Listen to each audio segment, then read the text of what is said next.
Right, on this job, got a heat only boiler, open vent system, and we've got a faulty 3-port.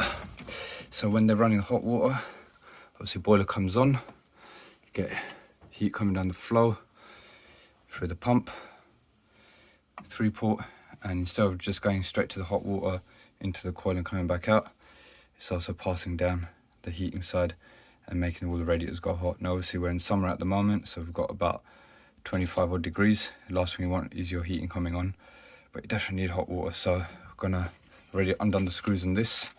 So we're gonna go up into the loft, bung the F&E tank, and swap this valve over. Alright, I'm not where I want to be exactly when it's this hot, but here we go, F&E tank. And stick a bung in there, cap the vent here, and then we should be able to get that 3-port out without too much trouble. Right, so there's that bung in there, so that's bung the outlet, bung the vent. Now let's get to work. So here's my new downforce 3-port valve. What I do, I just paste up the inners of it, so when I'm doing it I can literally just swap it over rather than having to paste the nuts and stuff on here. At least that's all ready to go. If you're wondering what this is for, this is my makeshift wet vac in a way. So I know I've tried a few different ways. I've tried the wet vac. What else have I tried? I've tried a number of different methods, but Rubble sack I find is a fail-safe option. You cannot go wrong with it. It costs hardly anything. You can just buy a whole bag of them. Extremely flexible, so obviously you can mold it into whatever shape you want, so it's going to fit around all your pipe work. So it's covered at the back there, it's covered on each side, so any water that's going to go, you don't have to worry about, oh, I've got to catch the water with the wet vac from this nut, that nut. You see I'm just going to literally slacken the nuts off, let the excess water drain out into the Rubble sack, and then we can take our time changing that over. Right, here we go. And the water's going to probably be a little bit hot because I've been running it.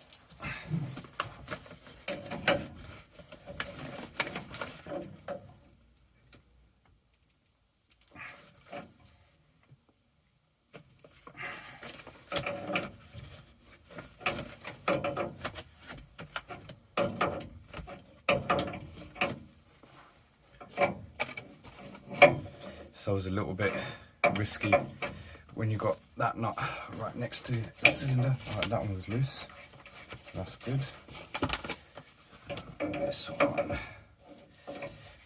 I hate you when the disc. Oh, that's good. It's loose as well. It's just this one that was, for some reason, super tight. And now you'll see why I like the Rubble sack.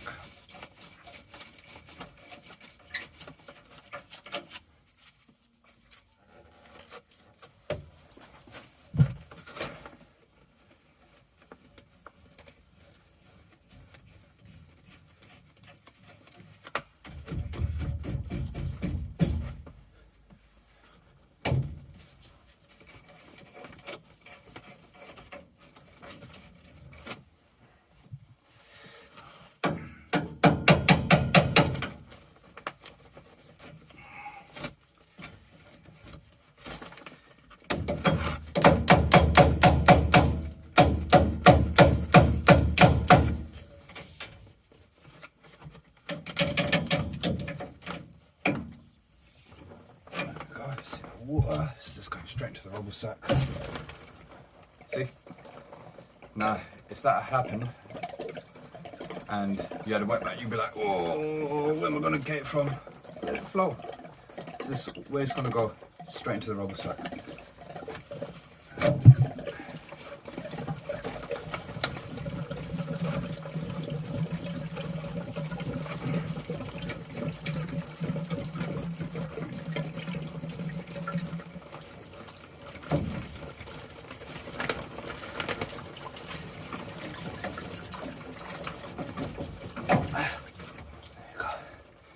Don't panic, stopping. Sometimes you might get a little bit more water than you expected, but see, Rubble sack is the way to go. Remember, this is how I remember. You got your A and B ports.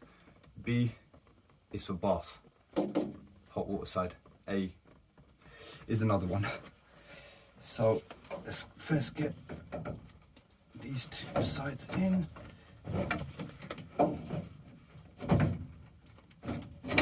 Right, so we've got plenty of play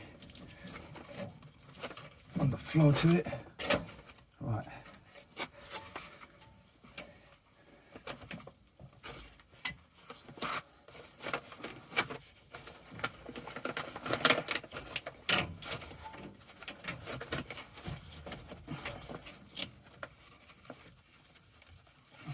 That's catching on. That's catching on.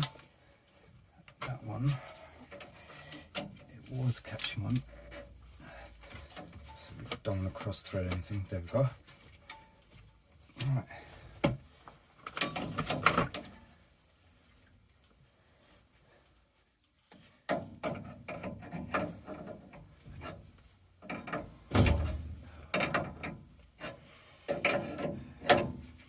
Sure you guys know that smell of system water.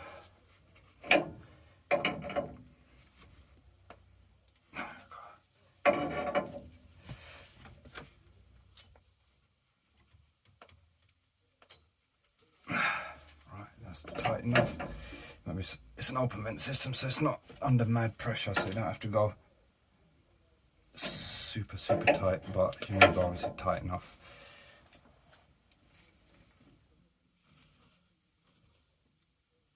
Right, there we go.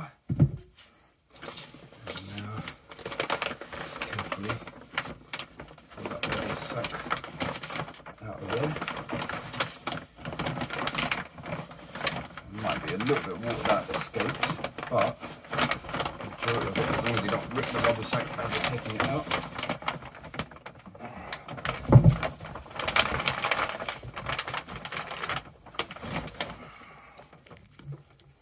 Okay, so there you go. That's how much water got caught in it. That's actually quite a bit compared to what I normally catch, but there you go. Minimal water splashing down there. 3 ports changed, and we're just going to take them bungs out, test it for leaks. I'm going to see what the wiring centre is like. If it's easy enough, I will wire it into it. If not, I've got myself a 5-way connector. Right, let's see what's going on in here. Is it going to be worth me stressing myself out on a Friday evening? Or should I just use a 5-way?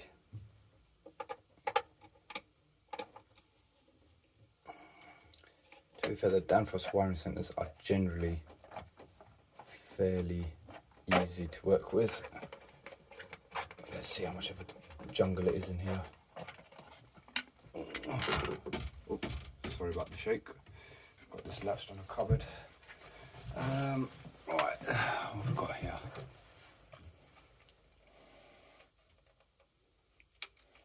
Yeah, that's fine. Yeah, that's fine. Yeah, that's fine. And then what else is off of here? Neutral. So okay, in there. Yeah, cool. Right. You know what? I'm just gonna wire it in, I think. Let's get a new one out.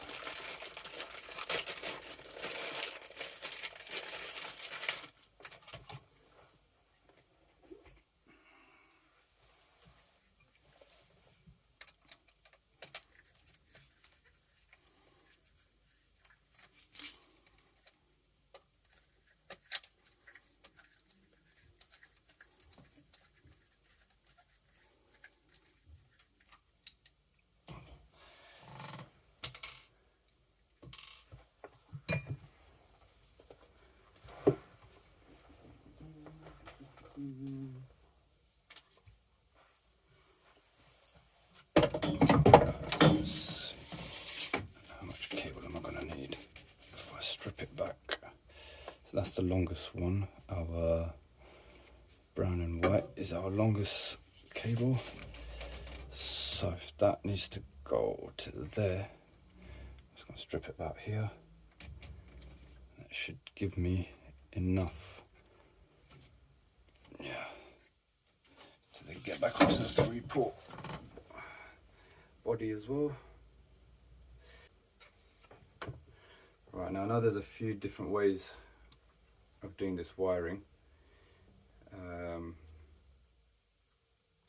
I'm just twisting up my cables. Right, what I tend to do is, let's just cut this a little bit. Right, I'll sort that out later. Now what you can do, let's pull that out. From there. And you can either cut the wires from here, but I might actually just be able to pull the sheath off. There you go. So now you can keep all the wires connected, and you can do each wire one by one. Right. Let's try and feed this back up through here. Alright, I've got enough slack on it. It's one thing you want to make sure that you don't mess up. I've got enough slack. Yeah. Well, I must do, because I'm just taking out another downforce, which was, I had the same cable length.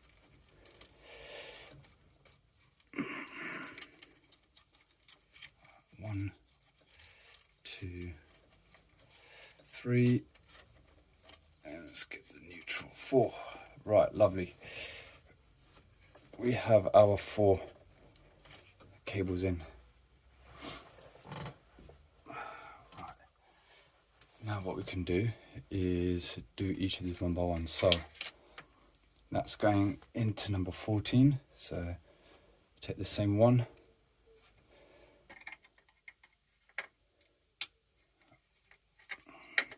Sorry if my hand's in the way, but you kind of know what I'm doing here. Just undoing that cable out of terminal 14. I think it's gone into the top as well.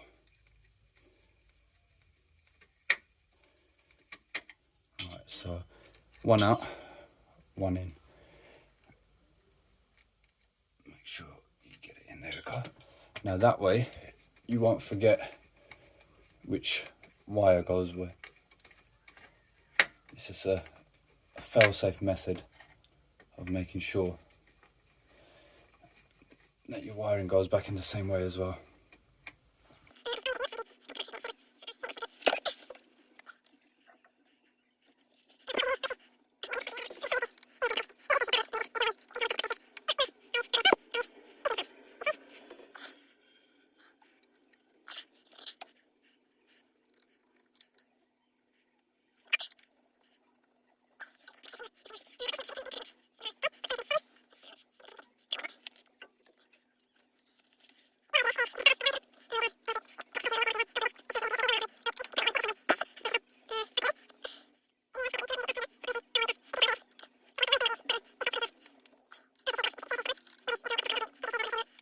Okay, neutrals. Where's our last neutral? So that neutral is going into the top. So we can pull it out of the top, but it doesn't necessarily have to go back into the top, because the good thing about these downforce wiring centers, they're all linked. They've got little links in there, so there's actually a spare down here. So that saves me from having to try and battle with that. So we just undo it from this side. Alright, do that one back up.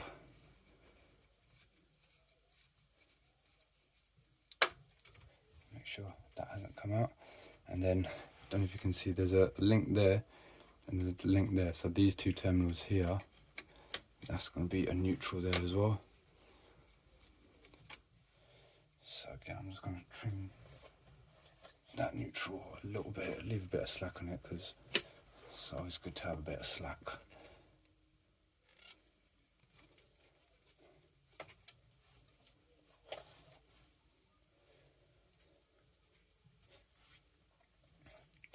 So as you can see by the timing of the video, me longer to do the wiring aspect than it did to do the 3-port. Obviously if I used a 5-way connector I'd have been done by now, but where's the fun in that? And I think this looks neater as well. And I can get the bloody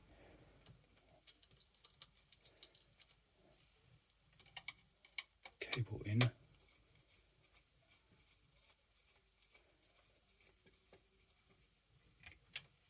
Yeah, that's in.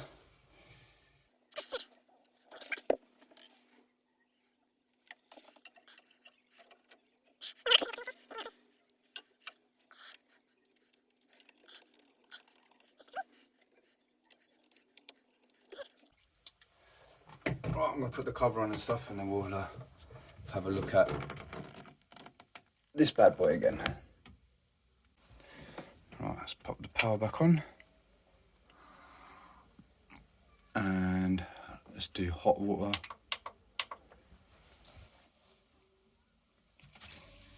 There we go. I'm just going to wait for the boiler to kick in. The other good thing about doing this by bunging the F&E tank, you haven't got to worry about airlocks or anything like that. There'll only be a little bit of air, which you can hear bubbling throughout the moment. Let's see if, there we go. So once that air's all gone, boiler, right, it's fired up actually, I can see the flame on there. Now, I can't be bothered to go and get my temperature clamps, so I'm just gonna have to take my word for it on this one. Right, boiler sitting at about 43 degrees. You can hear a little bit of air running inside it. That flow pipe is getting hot enough that I can't put my hand on it. Heating pipe. Yeah. Mildly warm. That's only because you're going to get a bit of latent heat coming from there.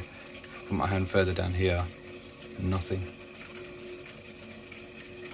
Yeah. That's literally it, as long as I can keep my hand on it. About 2 seconds. But that, I can hold that all day long now. There we go. Danfoss 3-port change. Well, you can do any 3-port in the same way that I've done it today. All you need is a Rubble bag and some Regan Bungs. And if you want to know which ones, Regan Premier. They're the bad boys. Enjoy, guys, and have a great weekend.